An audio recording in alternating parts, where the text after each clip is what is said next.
Garrett was already there. Lilli watched how her slippery fellow student disappeared into the chapel. After him!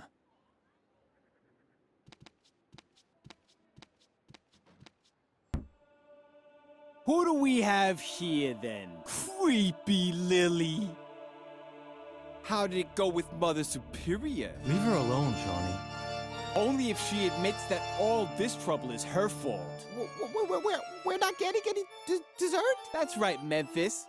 And we can't play outside anymore either. Is it asking too much to want to know why? Stop picking on her. You don't really think that Lilli, of all people, has done something wrong, do you? She's just not cool enough for that. Exactly. She's such a good girl. She rakes, she cleans, she cooks. It's disgusting and dangerous because somehow it always ends in a disaster. Isn't that right, Lilli? Ever since you came to the convent, it's been one strange accident after another. I hardly dare get out of bed anymore. But none of this is your fault, is it? After all, you only do what you're told. I'm sure you're even running an errand for Mother Superior right now. Let's see what you've got there. Shawnee!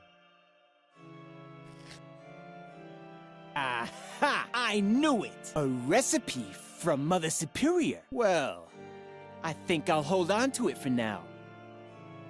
Let's see how Mother Superior likes having to wait for her food. And this time, our sweet Lilli can face the music all by herself. Let's go, guys. We're off. You're impossible.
What's this? Where had Garrett gone? The chapel didn't have a second exit.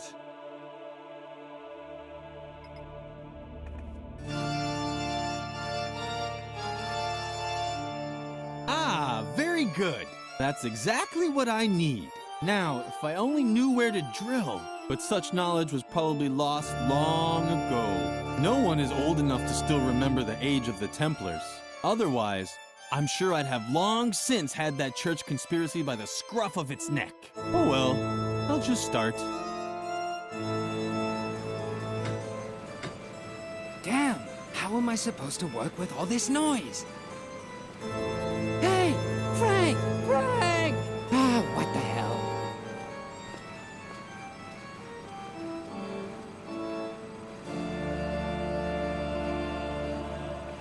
A surveillance room. That was the hard evidence that Garrett was spying for Mother Superior.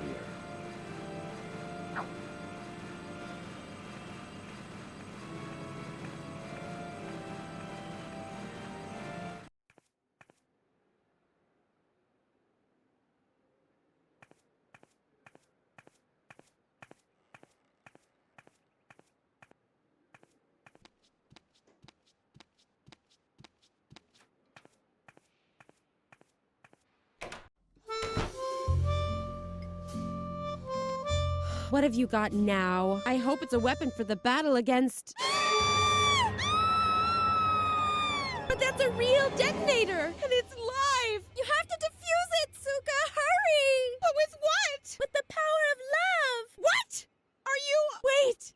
I know!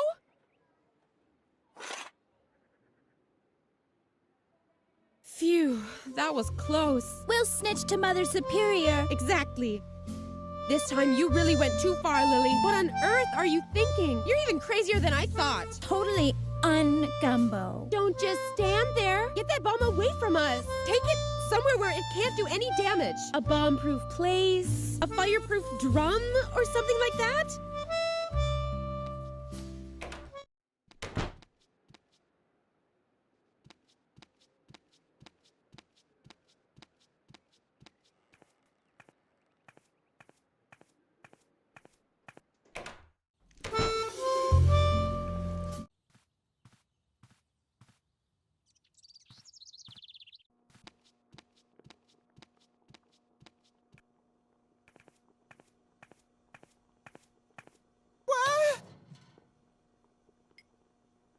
It was the perfect place to get rid of the detonator.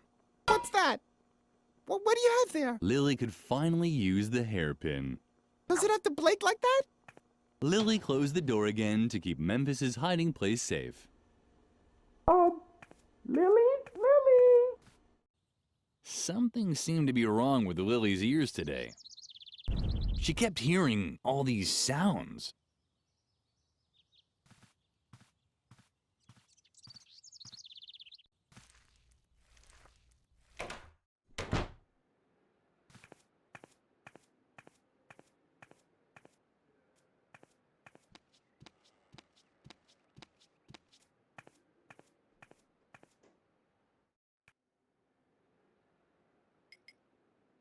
Perfect. The hairpin fit exactly into the holes.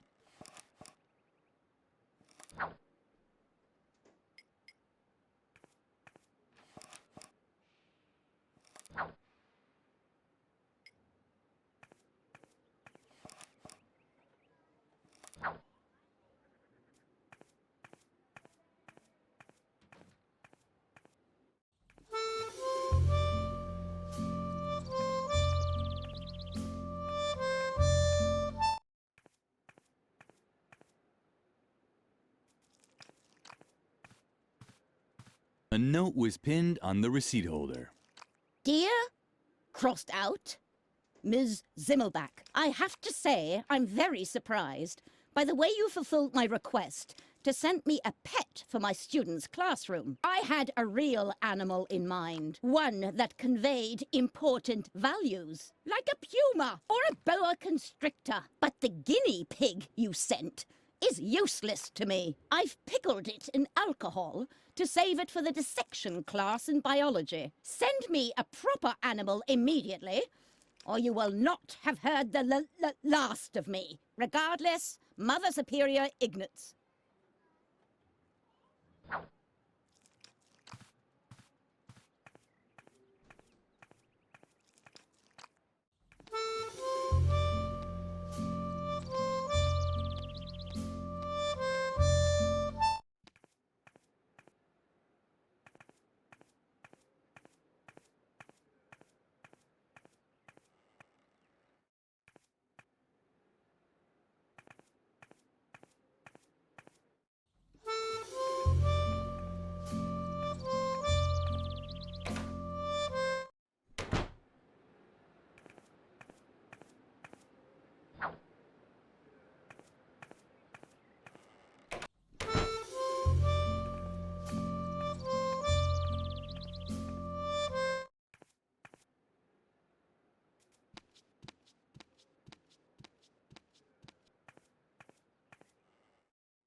I've had it up to here! Haven't I told you 1,000 times already? Get the hell out! Just wait! Can I have that? I need something to calm my fingers!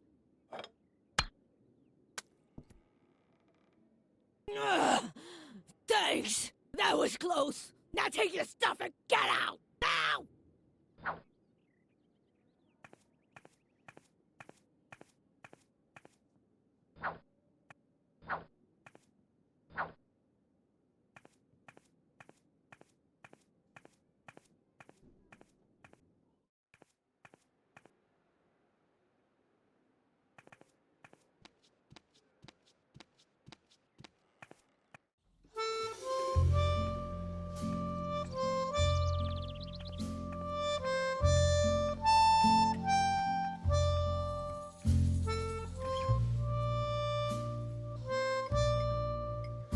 thought this idea was delightful. The guinea pig was bound to make a huge impression as an animal role model.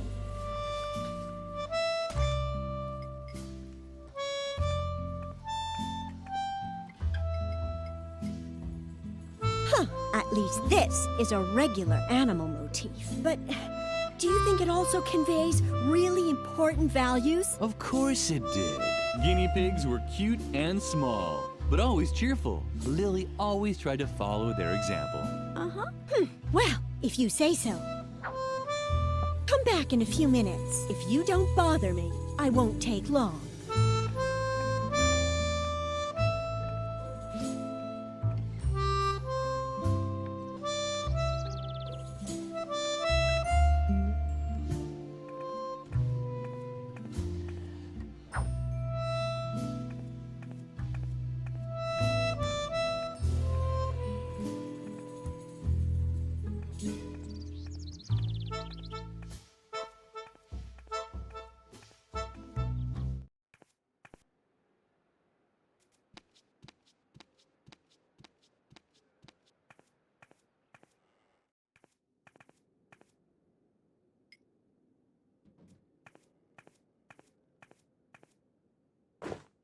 Ah, Birgit has finally finished the new banner, but what's that? A small, dirty guinea pig? Birgit didn't really make this, did she?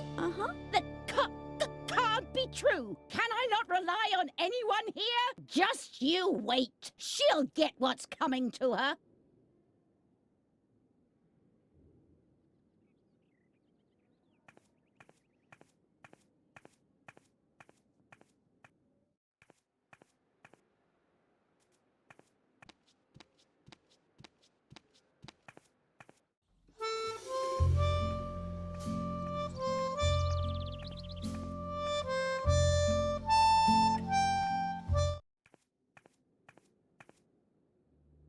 I can't even tell you how disappointed I am in you, Birgit. This is the worst job I've seen in my entire career. But don't talk back. You are bad. I will probably have to strip you of all your awards, prizes, and Girl Scout badges. You no longer deserve any of them. But I only did what? Hogwash! Do you really wish to contradict me? I can't believe how low you've sunk, Birgit. A guinea pig?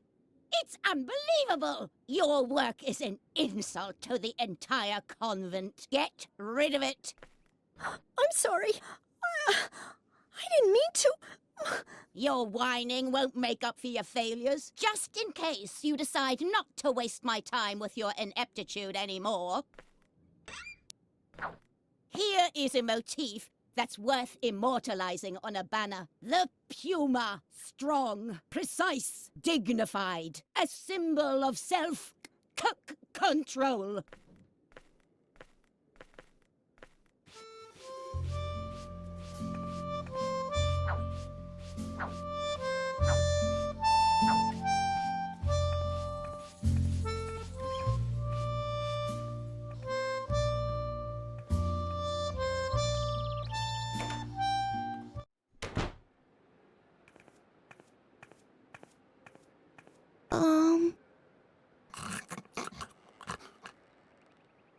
Oh, a visitor. What a rare animal. The hawk. But I don't mean the remake. I mean the original with extra ketchup, please.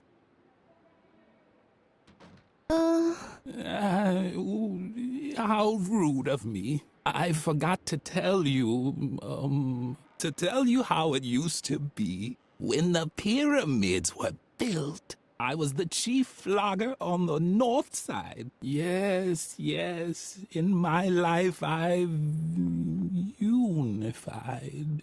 Unified Tibet, I said. Back then I served as a carpet beater under 3 different Dalai Lamas. For one of them, I was even there as a rebirth assistant in the maternity ward. It was very different from the year I was an interior decorator for the Mayas. Build a mythical sliding puzzle here, hide a few artifacts in dark alcoves over there. Oh, yes. I was building secret crypts when you were still in the indie band Inquisition Overload. But it flopped, unfortunately. The time wasn't right for that kind of music. Plus, our drummer had the plague. I got old. So old that all I'm good for now is as an exhibition piece for history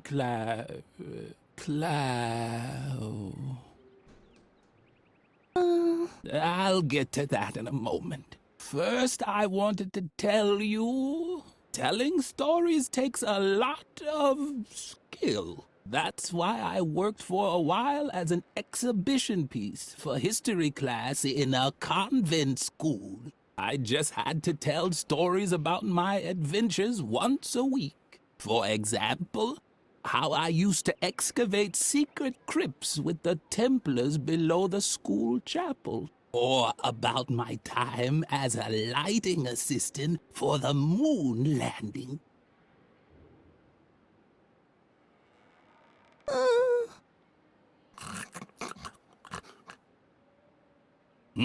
What? I must have dropped off for a moment. But I was just going to tell you an exciting story from my past. Was it the story of how I tried to navigate to Cape Town and ended up discovering the Eurasian continent? Oh, I know. I wanted to tell you how I helped the Templar Knights build the convent chapel, right? Uh-huh. I was particularly happy because I had eaten a banana. Or was I sad because all there was to eat was coconuts again? No, the coconuts were when the Trojan mayor gave me the key to the city for my heroic valor. Or was my heroic valor while building dikes in Atlantis? But I think I had an apple that day. Wasn't I a little more sleepy in Atlantis? And angry while building the chapel? Oh, what poppycock. I'm getting everything mixed up. Fortunately, I created a memory aid just for this anecdote, so that I'd remember the location of the secret crypts below the convent chapel. Uh-oh, someone tidied up the shelf. That's where the objects for my 3 E's should be. Emotion, engagement, and eating. Now I can't make a fool of myself. Now let's see. I know exactly what you're looking for. An instructive story about my time with the Templar Knights. Unfortunately, my memory aid is still missing a few important pieces. If I only knew what the 3 E's for this story were. But right now, all I can remember are a few vague associations. 4, to be precise. As everyone knows, each different food creates exactly one emotion and promotes one characteristic. For example, I was never sad if I'd packed a few apples, because they always helped me be very strong.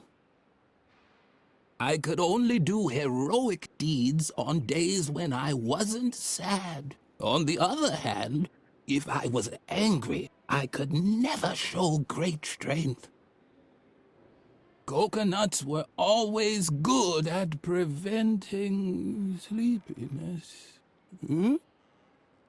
On this one specific day when I was helping the Templars, I was neither happy about an apple nor angry about a banana. But I also wasn't sad about a banana or happy about a coconut.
Hmm?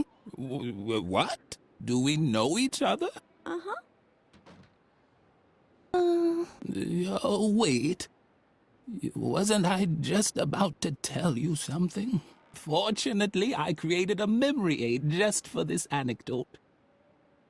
Ah, exactly. Now I remember. On that day, I was particularly angry. We had just laid the stone slabs in the chapel when the Templar Knights returned from a secret meeting. They examined my work and praised me for doing a heroic job. Then they gave me a coconut. It was one of the greatest days of my life. Here, I even still have the book in which I wrote everything down, including the meaning of the secret Templar symbols on the stone slabs. And now please leave me alone. All this reminds me too much of how I once helped a little girl uncover the mystery of the secret crypt below the chapel. One day I really have to tell you that story.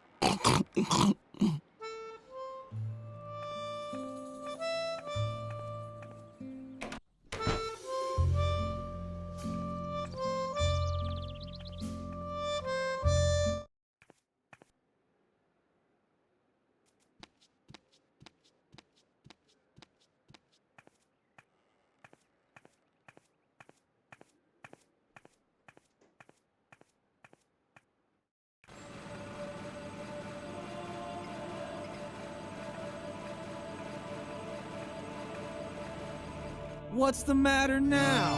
My goodness, that does look very interesting.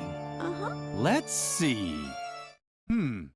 At least those are the same symbols as on the stone slabs, but the pattern is full of gaps. I'm a pro when it comes to riddles. That's why all I need is a single glance to be able to declare without a doubt that, yes, this is a riddle. But the solutions page seems to be missing. This book is useless to me like that. Unless, of course, you have the solution.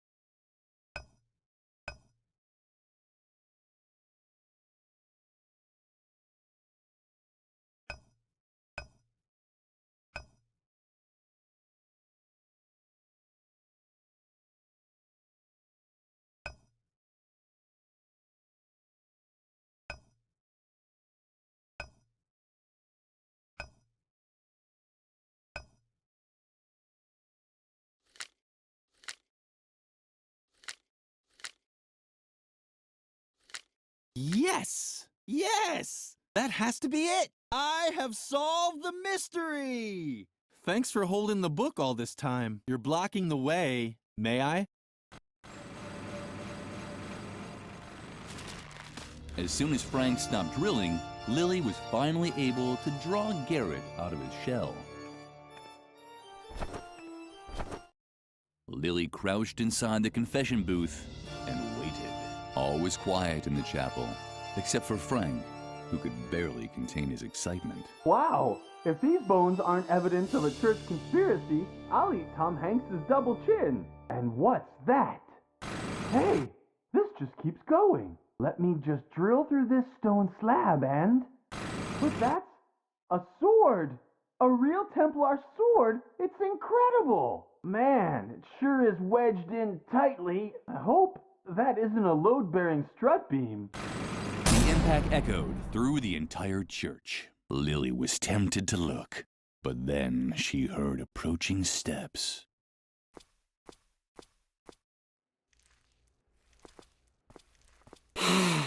It's so blissfully quiet. I can finally take up my listening post again.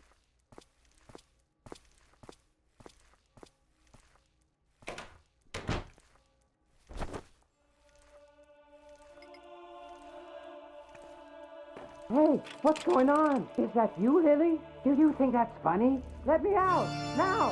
Lilli felt uncomfortable about it. Locking someone into a confession booth was probably not appropriate for a well-behaved girl. On the other hand, she was doing Edna a big favor. She could hardly wait to tell her best friend all about it. So, Garrett is out of the picture. Very good. But I'm still in danger. Before I can leave the convent, you have to help me cover my tracks. The doctor can't find out that I was ever here. Could you do that for me? Uh-huh. Great. Let's see. First, you have to get rid of the balloon that I left in the main hall. It even has my portrait on it. The doctor would recognize me immediately. I also played with firecrackers down by the school clock. Let's just say it was part of a weather experiment, and I would have succeeded if I'd had a real DeLorean. You can't imagine how hard it is to get a lawnmower up to 80 miles per hour. And of course, you have to remove the inscription on the swing tree. It hurts me just as much as you, but I could hardly leave the doctor better evidence that I was here than that. Do you think you can handle all that? Uh-huh. Thank you, Lilli. You're the best.